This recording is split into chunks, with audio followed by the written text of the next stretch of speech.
What would you do if the person who saved your childhood, the one who showed up every single morning without being asked, without being paid, without ever expecting a thing in return, was lying on an operating table and the machine monitoring his heartbeat was one you invented?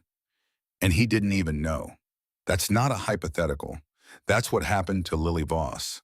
And the story of how she got there will change the way you think about kindness, about debt, and about the real cost of being the person who always gives and never takes. Let's start where the story gets impossible to look away from.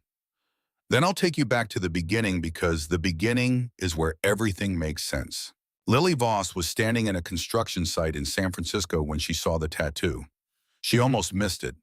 The man was just another worker in the screening line. Orange vest, steel-toed boots, concrete dust on his shoulders. He sat down in the folding chair, extended his right wrist for the blood pressure cuff, and that's when Lily stopped breathing. Three thin lines circled his wrist, red, white, and blue braided together like a cord. She knew that pattern. She had made that pattern 24 years ago sitting on a cracked sidewalk in Ashland, Kentucky, with a pair of kitchen scissors and a piece of paracord she'd pulled from a dumpster. She was 8 years old. She braided it into a bracelet and gave it to a boy who rode her to school on a rusted bicycle every morning. A boy who never asked for anything in return. A boy she hadn't seen or spoken to in 20 years. The bracelet was gone.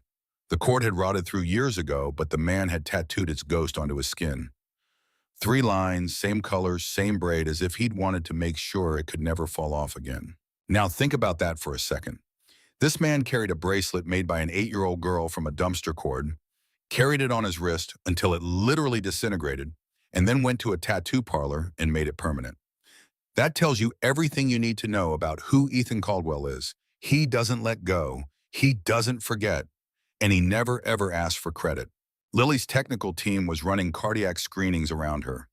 The Caldwell device, her invention, the thing that had made her a billionaire, was being pressed against workers' chests, reading their hearts in 90 seconds. She had built this machine. She had named it.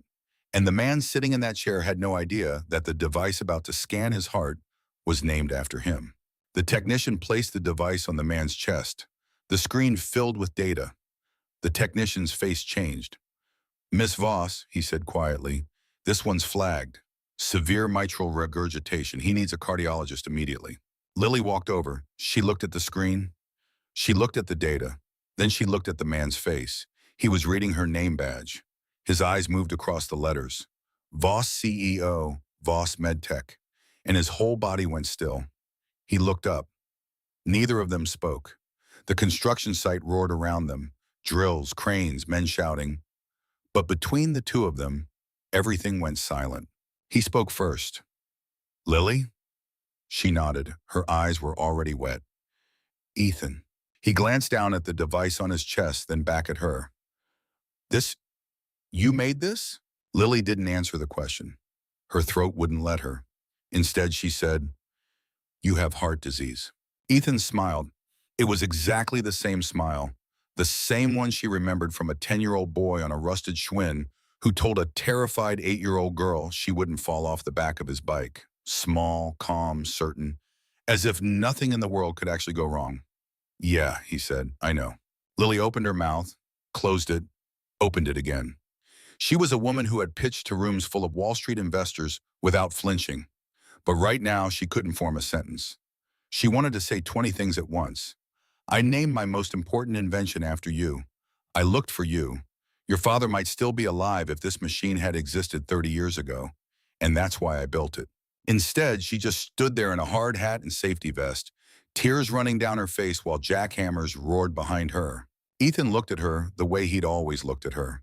Patient, steady, like she was a problem he could solve by paying enough attention. Then he said, "You want to get coffee?" 20 years collapsed into 5 words. That's Ethan. No drama, no grand gesture, just, "You want to get coffee?" As if the last 2 decades were a long weekend and they were picking up where they left off. But we're getting ahead of the story. To understand why this moment shattered Lily Voss, a woman worth $4 billion, you need to go back to a town most people have never heard of and a bicycle most people would have thrown away. Ashland, Kentucky, 2003. A town where the Ohio River ran brown and slow along the edge of everything, and most men either went underground to dig coal or stood in line hoping to. The houses on Maple Lane were small, wooden, and tired. The kind of houses that sagged in the middle like they'd been holding their breath too long. Ethan Caldwell was 10 years old and lived with his grandmother Ruth in the last house on the street. His father had gone into the mines one Tuesday and never come back. His mother left 3 weeks after the funeral, a note on the kitchen counter that said, "I can't do this," in a car driving away. Ethan was 7. He didn't cry at the funeral, and he didn't cry when his mother left. Ruth never saw him cry after that. And that detail matters because Ethan Caldwell learned at 7 years old that the people who are supposed to stay can leave at any time. His father didn't choose to leave. The mine took him. But his mother did choose. She wrote a note. She got in a car. She drove away. A 7-year-old boy watched that happen and drew a conclusion that would shape his entire life. The only person you can count on is yourself. And the only thing you can control is whether you show up. He inherited one thing from his father, a Schwinn bicycle. Mud-brown paint peeling, chains so rusted it left orange stains on his fingers. Every morning the seat was cracked. The brakes worked only on the left side, but the wheels turned and that was enough. Every morning at 7:10, Ethan rode that bicycle down Maple Lane, past the church with the crooked steeple and onto Oak Street, the part of Ashland where the rental apartments of bright wing brick with window units that dripped rust water onto the sidewalk and doors that never quite closed. On a Tuesday in September, cold enough for breath to show, bright enough for shadows, he saw a girl standing at the curb in front of apartment 14, crying. She was small, maybe 8, brown curls escaping a ponytail that was clearly her own work. The plaid uniform of Jefferson Elementary, same as every kid, but hers was held together with safety pins instead of store-bought hems. A pink backpack sat crooked on her shoulders, and her sneakers had split open at the toes. The school bus was gone. Its taillights had already turned the corner. Ethan stopped. He didn't say anything. He just patted the seat behind him. The girl looked at him the way stray animals look at strangers. Not hopeful, just calculating, deciding. She climbed on. "Go slow," she said, grabbing his jacket. "I'm scared of falling." "You won't fall," Ethan said. Those 2 words, "you won't fall," remember them, because 20 years later, they'll be the reason a billion-dollar medical device exists. They'll be the reason 14,000 men didn't die on the job. And they'll be the reason Lily Voss stands outside an operating room with her hand on the glass, begging the universe not to take the boy who said them. He pedaled 3 kilometers to Jefferson Elementary, slow because she asked. When they arrived, she slid off and stood there, backpack crooked, nose red, looking at him like she wanted to say something important but hadn't learned the words yet. "I'm Lily." "Ethan." "Thank you, Ethan." He shrugged and pedaled away. The next morning, he was at the curb at 7:10. She was waiting. The morning after that, she was waiting again. No one asked him to do this. No one paid him. Lily's mother, Margaret, worked the 5 a.m. shift at Rosie's Diner, which meant Lily woke up alone, ate cereal if there was cereal, and waited at the curb. Before Ethan, she walked 45 minutes, half of it along a road with no sidewalk. The neighborhood kids noticed. Kids always notice the weak points. "Hey, Rust Bucket," Danny Pruitt yelled from his porch one morning. "You charging her for rides, or is it free for ugly girls?" Ethan didn't turn his head. Lily tightened her grip on his jacket. Later, walking into school, she asked, "Why don't you say something back?" "Saying something back won't unrust the bike." And that line, that one line from a 10-year-old orphan, tells you more about Ethan Caldwell than a whole biography could. He doesn't waste energy on things he can't change. The bike is rusted. Arguing with Danny Pruitt won't fix it, so why bother? It's the philosophy of a kid who's already learned that life doesn't respond to complaints. It only responds to showing up. Lily looked at him, really looked, the way children sometimes see people more clearly than adults do, and laughed. A small sound, surprised like she'd found something she didn't know she was looking for. Ruth Caldwell was 71 and had been raising Ethan since the day his mother drove away. She noticed her grandson was waking earlier. She noticed the bread bag emptying 2 days before grocery day. She noticed him wrapping a slice in a paper towel and tucking it in his jacket pocket before heading out. One morning, she stood in the kitchen doorway and said, "I'm not asking who you're giving your breakfast to. I'm asking if you've eaten." He hadn't. Now pause on that. A 10-year-old boy living with his elderly grandmother on what is almost certainly a fixed income is giving away his breakfast to a girl he barely knows. He's not telling Ruth. He's not asking for extra. He's just quietly going hungry so someone else doesn't have to. This is the pattern of Ethan's entire life. Give silently, need nothing, ask for nothing, and it looks like strength. It really does until you realize it's also the reason he'll nearly die at 32. Because the same boy who won't eat breakfast is the same man who won't go to a doctor. The same instinct that makes him generous also makes him incapable of accepting help. That's the tragedy hiding inside the heroism of this story. That night, Ruth baked an extra portion, wrapped it in brown paper, and set it on the handlebars before Ethan woke up. She did this every morning after. No discussion, 2 portions instead of 1. Ruth understood something most people don't. She didn't confront Ethan. She didn't say you need to eat or stop giving your food away. She just quietly solved the problem in a way that preserved his dignity. That's where Ethan learned it, that particular flavor of kindness that doesn't announce itself. Ruth was the original. Lily had nothing to give back. She knew this the way poor children always know it, a quiet weight in the stomach that never leaves. One afternoon, she sat behind her apartment building, picking through paracords she'd found in a dumpster behind the surplus store. 3 colors, red, white, blue. She braided them into a bracelet. It took 2 hours. The weave was uneven, the knot was lumpy. She gave it to Ethan the next morning.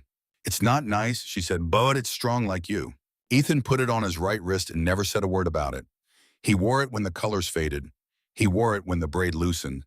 He wore it until years later, the fibers rotted through and fell apart in his sleep. By then, the cord had left a permanent groove in his skin, a pale line where sun had never reached. The bracelet had become part of him even after it was gone. At Jefferson Elementary, Lily was the smartest student in her grade. She finished tests first, read books 3 years above her level, and once corrected her math teacher's long division on the chalkboard so calmly that the teacher didn't know whether to thank her or send her to the principal. None of it mattered at the end of year assembly. The school charged a voluntary extracurricular activity contribution, $45 per family. Voluntary the way breathing is voluntary. Without paying, your child was excluded from assemblies, field trips, the talent show. The school never said this directly. They didn't have to. And this is something that people who grew up comfortable don't always understand. $45, that's nothing to most families. That's a dinner out. That's a tank of gas. But to Margaret Voss, working the dawn shift at Rosie's Diner with lupus she hadn't told anyone about, $45 is the difference between groceries and not groceries. And the school knows that. They know exactly who can't pay. They just don't care enough to change the system. Margaret didn't have $45, not in September, not in May. So while 93 students filed into the auditorium to receive awards, Lily sat alone on the hallway bench outside the closed doors, her backpack in her lap, listening to muffled applause for names that should have included hers. Ethan walked out of the assembly. He'd received nothing himself. Nobody was giving awards to orphans with rusty bikes, and he saw her sitting there perfectly still, the way people sit when they're trying to disappear. He sat down next to her. He didn't say, "It's not fair," or "You deserve to be in there." He reached into his pocket, pulled out a Snickers bar that had melted into a shapeless lump, and handed her half. They ate in silence while the auditorium applauded behind closed doors. No words, just half a melted candy bar, and the quiet understanding of 2 kids who already know how the system works. This is the moment Lily Voss will remember for the rest of her life. Not because of the chocolate, but because of the silence. Because Ethan didn't try to fix the injustice or explain it away.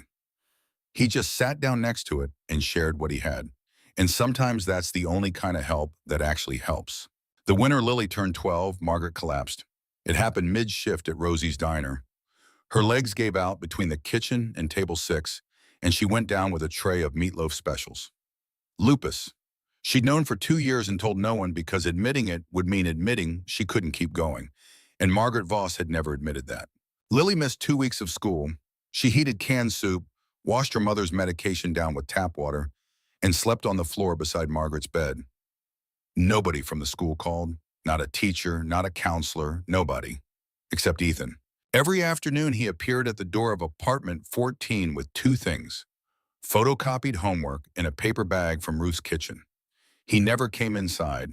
He sat on the front step doing his own assignments, getting most of them wrong, which he knew and didn't care about, until Lily opened the door to take the papers and the food. When Margaret was finally strong enough to stand, she opened the door one afternoon and found Ethan sitting on the step. Math textbook open to a page of fractions he obviously didn't understand. "Why do you do this?" she asked. Ethan didn't look up. "Lily's smart. If she falls behind, that's a waste." Margaret stared at this boy, thin, quiet, rust on his fingers, a fraying bracelet on his wrist, and felt something crack inside her chest. Not heartbreak, recognition. The recognition of goodness that doesn't announce itself, that just shows up and sits on your front step and does fractions badly so your daughter doesn't lose her future. After that, whenever Ethan came to Rosie's diner, there was a plate waiting. Margaret rang it up as a staff meal. Ethan never ordered more than one item, never asked for seconds. He ate, said thank you, and left. 2 years passed. Lily grew 4 inches. Ethan's voice dropped. The Schwinn's chain was replaced twice with junkyard parts. Then everything broke. Margaret got a call from a distant cousin in Columbus, Ohio. A woman named Diane who'd heard Margaret was sick and offered a room, help with medical bills, a new start. Margaret didn't want to go. She said so 3 times, but she also knew the math. In Ashland, Lily would end up at Rosie's diner wearing the same apron. In Columbus, there were schools with AP classes and a future that didn't smell like coal dust. She told Lily on a Wednesday night. Lily didn't argue. She'd seen the math too. The last morning, Ethan arrived at 7:10 as always. But the curb in front of apartment 14 was different. Moving boxes stacked by the door. The plastic daisies gone from the window box. A borrowed minivan idling in the street. Lily stood at the curb. No backpack, no uniform, just jeans and a too big sweater. Eyes so red they looked scraped raw. "I don't know how to say this," she said. "Then don't. Mom says we have to go." "I know." Lily stepped forward and hugged him. Ethan's hands stayed on the handlebars for a moment, then let go. He hugged her back. His eyes burned. He turned his face into her hair so she wouldn't see. This is the same boy who stopped crying at 7. And here at 14, the only person who can break through that wall is Lily Voss. And even then, he hides it. This is Ethan's gift and his curse. He will carry anything for anyone, but he will never ever let you carry him. She pulled back and handed him a piece of paper folded into quarters. "Our new address. Write to me. Promise." Ethan took it. He nodded once. Then he got on the bike and rode away without looking back. He wrote 3 letters. He addressed them in the careful block letters Ruth had taught him. He walked them to the post office and watched the clerk drop them into the outgoing bin. He never received a reply. Here's what he didn't know. Diane's situation in Columbus collapsed within 4 months. They moved. The letters came back to Maple Lane, but by then Ruth was in a nursing home and the house was empty. The returned letters sat in a dead mailbox until the post office threw them away. Lily thought Ethan forgot her. Ethan thought Lily chose to forget him. 20 years of silence, 3 unread letters, and the cruelest part, neither of them stopped caring. They just each believed the other one had. That's not a tragedy of choice. It's a tragedy of infrastructure, of addresses that change, of systems that don't forward mail, of a country where poor people move too often for the post office to keep up. 3 letters. That's all it would have taken. Ruth died when Ethan was 17. He held her hand in the hospice room and listened to her breathing slow, not suddenly but in stages, like a clock winding down, each tick a little further from the last. The system put him in a group home. He stayed 11 months.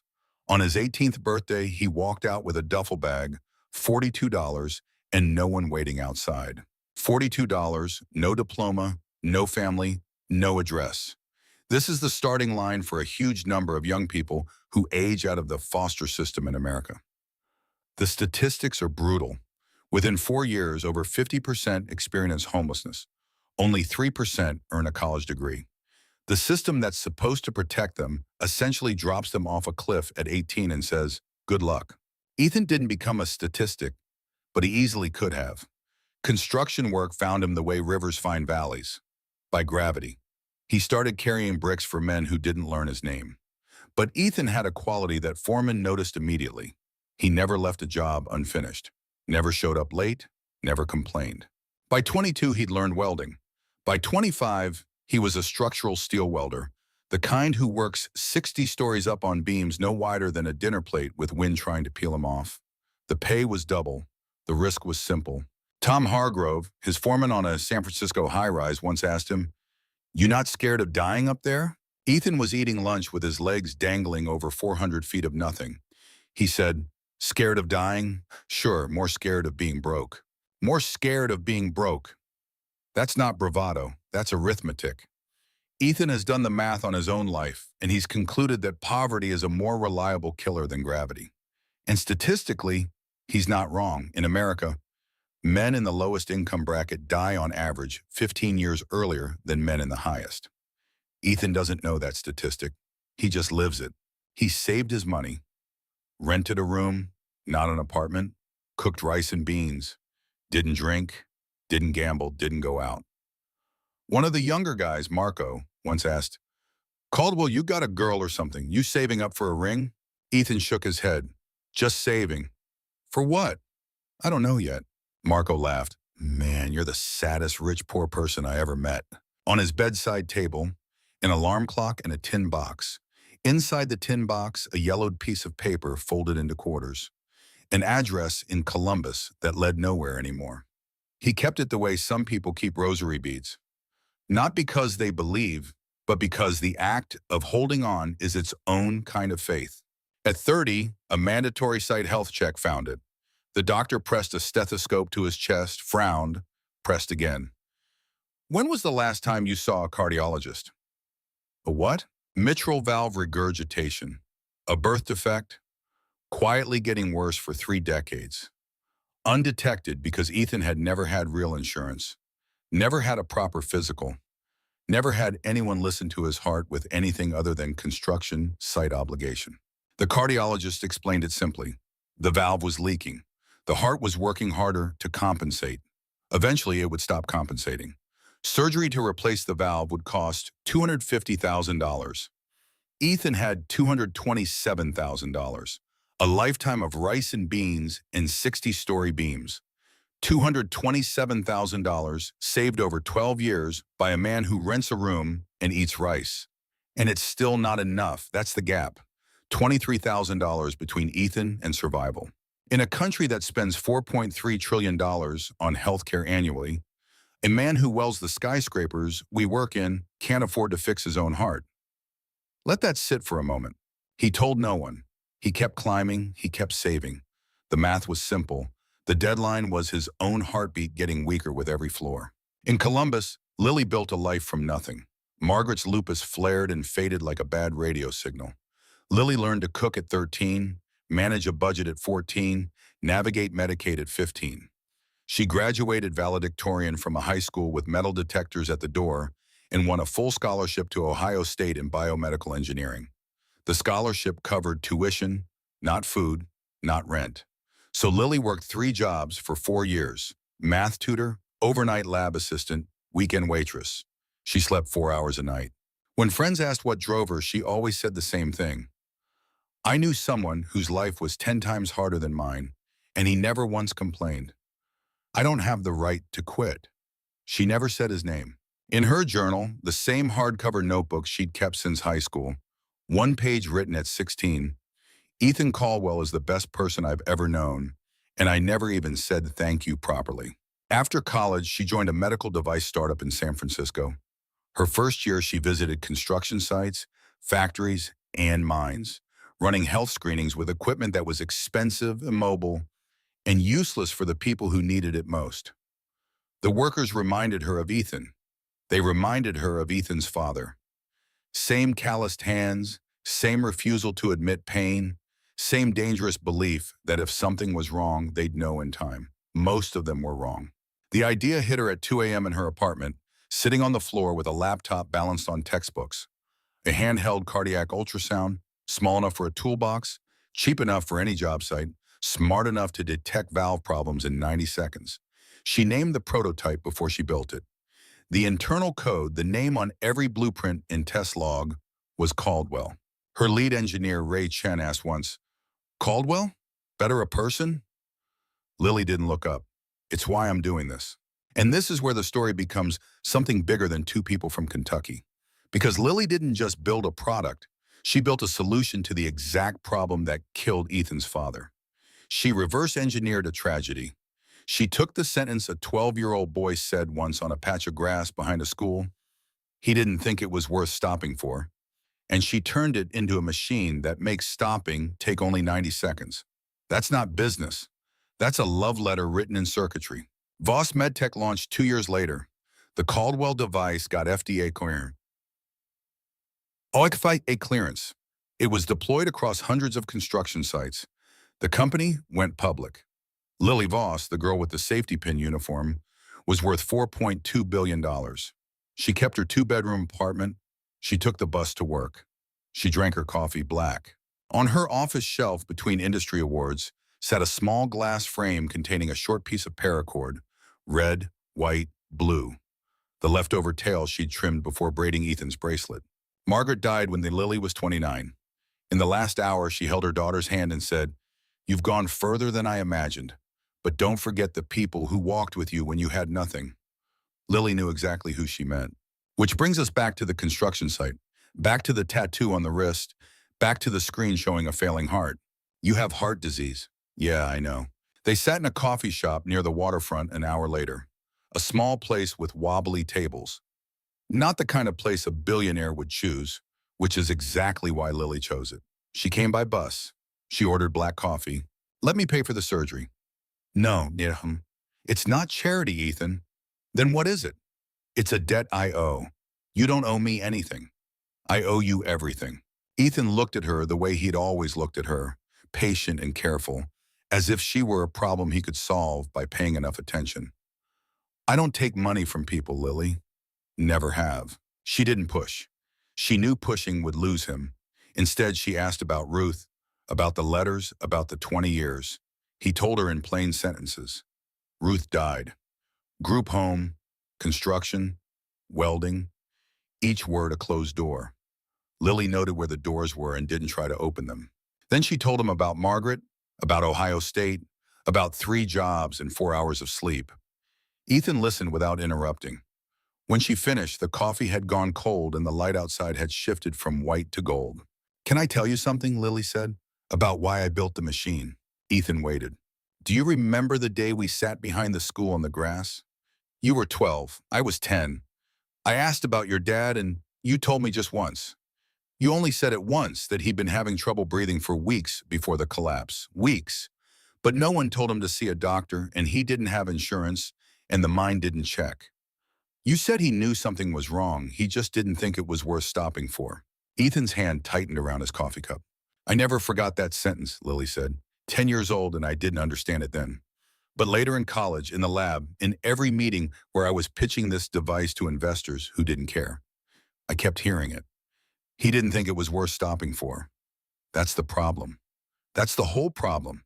Not just your dad, millions of men just like him working through chest pains, ignoring shortness of breath because they can't afford to stop and no one's made it easy enough to check. She looked at him directly. "You're doing the same thing. Right now you have a failing heart and you're still climbing beams 60 stories up because you don't think you're worth stopping for." Ethan didn't answer. He stared at his coffee. Then he said quietly, "That's different." "How?" "My dad had a family to feed. I'm just feeding myself." The way he said it, just feeding myself, as if his own life was a minor expense barely worth the cost of maintenance. This is the core wound of the entire story. Ethan Caldwell has spent 30 years giving breakfast, homework, bracelet rides, 60-story welding shifts, and somewhere along the way, he decided that the only direction generosity flows is outward, that receiving is weakness, that needing someone is failure. This is what poverty does to good people. It doesn't make them bitter. It makes them believe they don't deserve the same kindness they give. She changed the subject. She asked about Tom Hargrove, about the high-rises, about what San Francisco looked like from 60 stories up. Ethan relaxed slightly. He told her about the fog rolling in at 4 p.m., how it erased the city from the top down, how sometimes you'd be standing on a beam in pure sunlight while the entire world below vanished into white. Sounds lonely, Lily said. It is, Ethan said, then catching himself. You get used to it. You get used to it. The sentence people say when they have been alone so long, they've forgotten that loneliness is not a natural state. It's a wound that's been left untreated so long, it feels like skin. And then Lily said the thing that made Ethan go quiet for a very long time. You know why I built the Caldwell, right? Not the business reason, the real reason. Because I kept thinking if someone had put a device on your father's chest for 90 seconds, he might still be alive and you wouldn't have had to grow up alone. And maybe your mother wouldn't have left. And maybe Ruth wouldn't have had to raise a 7-year-old when she was already 61. One device, 90 seconds, and your whole life would have been different. Ethan was very still. The cardiac scanner that flagged your heart today, it has an internal code name. He waited. Caldwell. Ethan didn't move for a long time. He looked out the window at the afternoon light on the bay. Then he asked very quietly, how many people has it found? The machine? Over 14,000 early detections. 14,000 people who didn't have to become orphans. It wasn't a question, but Lily answered anyway. Yes. He nodded slowly, a nod that carried the weight of a man realizing that the rusted bicycle he'd ridden as a child had, through some impossible chain of events, helped build something that kept 14,000 hearts beating. But his own heart was failing. And here's what Lily understood. Sitting across from him in that coffee shop, Ethan would rather die than accept her money. Not out of pride exactly, out of identity. His entire life, the only thing he'd had was the ability to give without taking. It was who he was. Taking from Lily would erase the one thing that made him Ethan. She needed another way. 2 weeks later, Ethan collapsed on a beam at the 15th floor. Tom Hargrove caught him, literally grabbed his harness as Ethan's legs gave out, and hauled him to the platform while radioing the medic. The ER doctor was blunt. The valve was failing faster than expected. Surgery within 2 months or he would die.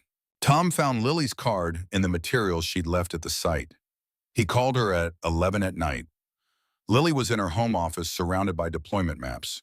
When Tom said the words collapsed in 2 months, she put the phone down, covered her face, and cried without sound.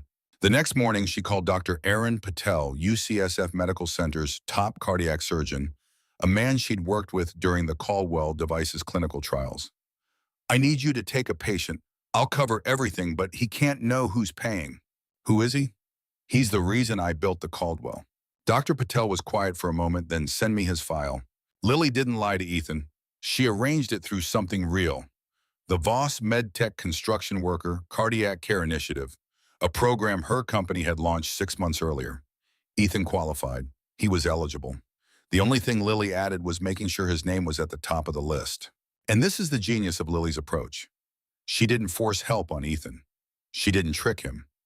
She built a legitimate program, one that helps real workers with real conditions. And she made sure Ethan was included in it. She found a way to save his life without taking away his dignity. She understood that for Ethan, the how matters as much as the what. That's not manipulation, that's love. That's smart enough to work around the walls the person you love has built. The night before surgery, Ethan lay in his hospital bed. The room was too clean, too quiet. Tom Hargrove had brought a bag from his room. Inside was the tin box. Ethan opened it. The yellowed paper was there. Lily's Columbus address still folded into quarters. He tucked it into the breast pocket of his hospital gown, directly over his left side. Over the heart they were going to open in the morning. A 20-year-old address that leads nowhere placed over the heart of a man going into surgery.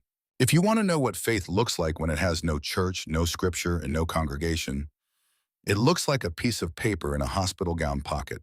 Surgery began at 6 a.m. Lily arrived at 5. She didn't enter the surgical wing. She stood in the glass-walled corridor outside the operating theater, a fluorescent-lit hallway where families watched through windows they'd rather not look through.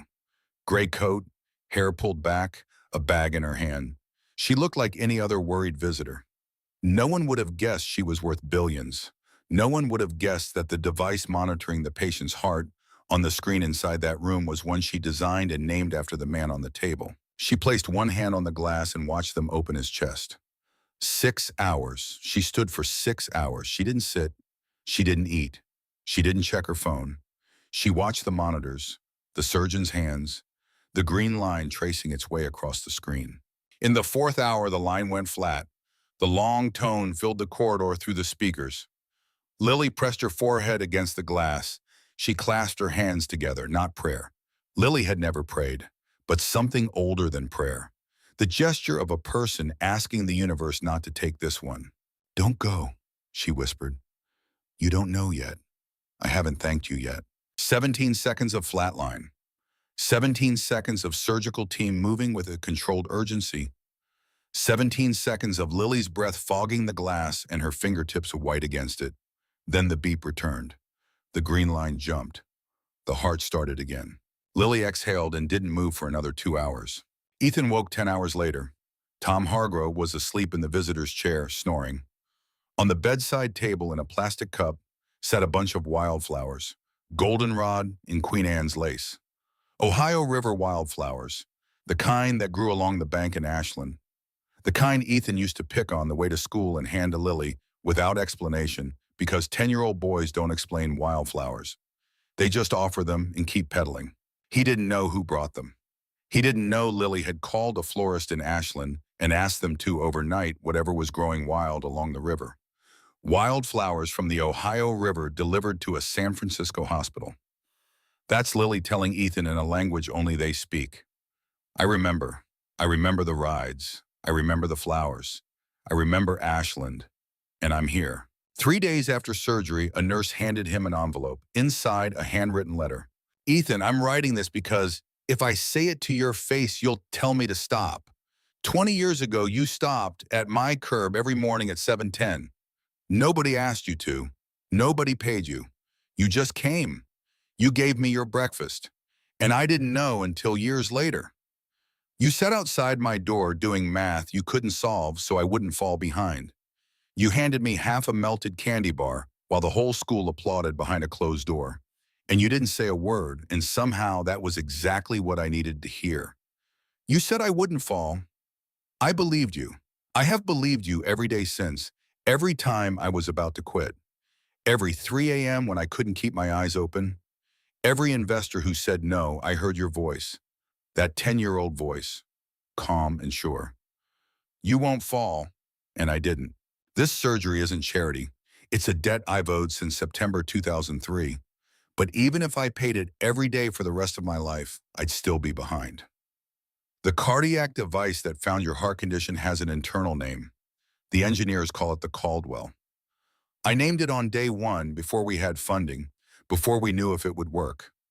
I named it after the boy who taught me that showing up is the most important thing a person can do.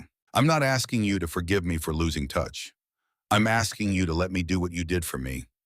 Just once. Let me be the one who carries you. Signed, Lily. Ethan read the letter twice. He folded it, placed it in the tin box next to the Columbus address, and asked the nurse to call Lily. She came in jeans and a white t-shirt. No blazer, no heels. Her curls were down, the same curls that had bounced against his back on those 3-kilometer rides. She looked less like a billionaire and more like the girl from apartment 14. She sat down beside his bed. Neither of them spoke. The heart monitor beeped. Steady. Repaired. The sound of a second chance measured in electrical pulses. Ethan raised his right wrist. The tattoo caught the light. I got this at 19, he said. The tattoo artist asked what it was. I told her it was the strongest thing I ever owned. Lily reached into her pocket and pulled out a short length of paracord. 3 colors, faded but intact. The tail she'd trimmed 24 years ago. She placed it in his open palm. He looked at it, then at her. His hand closed around it gently, the way you hold something that might dissolve. You said you want to carry me, he said. Where? Lily smiled. Tears ran down her face, but she was smiling.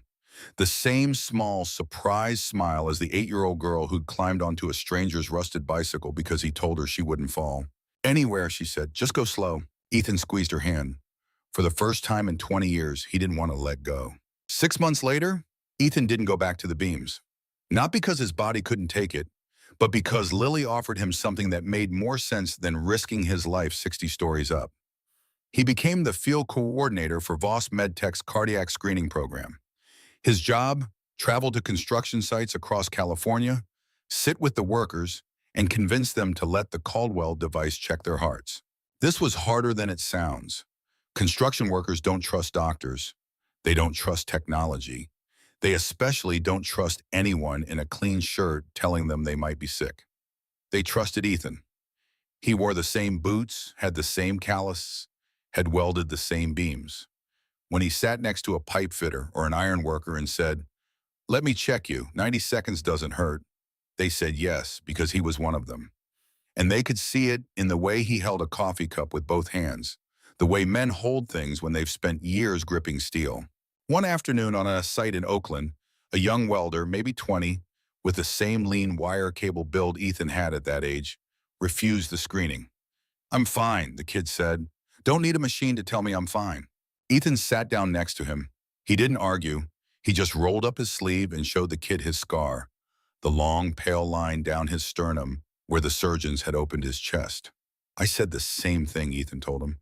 "I was fine for 30 years. Then I almost died on a Tuesday." The kid looked at the scar, then at Ethan's face, then at the Caldwell device. He sat down in the chair. 90 seconds later, the screen showed an irregular rhythm. Early stage atrial fibrillation, treatable, survivable, but only because someone bothered to check. The kid's name was Marcus. He was 21. He had a daughter who was 3. Ethan called Lily that night. "One more," he said. That was all. But Lily heard what he really meant. One more kid who gets to keep her father. In 6 months, the program flagged 847 unknown cardiac conditions. 43 were critical. 43 men who would have climbed a beam one morning and never come back down. 43 families that didn't have to get the phone call that Ethan got when he was 7. Ethan and Lily didn't hold press conferences. They didn't do interviews. They just lived in Lily's 2-bedroom apartment, where there were now 2 coffee cups on the kitchen table every morning instead of 1. On the bookshelf between the awards and the patents and the framed engineering degree sat Ethan's tin box. Inside, the yellowed Columbus address in a short length of paracord. Beside the box, in a small frame, was the only photograph of them as children, taken with a disposable camera by Ruth Caldwell on a fall morning. Ethan pedaling the Schwinn, Lily on the back laughing, pink backpack bouncing, curls wild in the wind. Beneath the frame in Ruth's shaky handwriting, Maple Lane, Ashland, Kentucky, fall 2003. Sometimes the most valuable thing a child can give isn't money, isn't talent, isn't even love. It's presence. Ethan Caldwell had nothing but a rusted bicycle and the habit of showing up on time. But that was enough to change the life of one girl. And that girl changed the lives of 14,000 others.